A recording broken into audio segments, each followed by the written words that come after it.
Nako, ano ba yan? Ha? Calorega, ano yan? Calorega Church? Nabubuhay ako. Ano? 30 pesos? 40 plus? Sa mga namumuno sa simbahan na yan dyan, pakicheck nyo nga yan. Grabe naman yung parkingan, wala naman sa Bible na magpa-parking ka, may bayad, no? Sobra naman yan. Kung mag-parking okay lang, naiintindihan natin. Pero yung singilin pa yung per head, baka hindi naman siguro Katoliko yan. Parang ayaw lang talaga tayong pasimbahin dyan sa loob ng simbahan, no?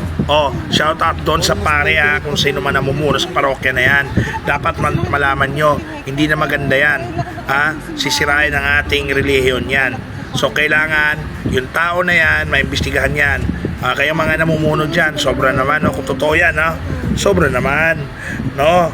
Isang tao parang yan, parking 40, tapos sa tao, naku po, 30 pesos. So 100 pesos, dalawa sila. Paano kung marami silang nagsimba, isang buong pamilya? No, shout out dyan. Pakiayos po yung problema na yan. Ako, nakakahiya po yan. Lagi na lang na tayo napupulaan tayong mga Katoliko. High blood na naman ako.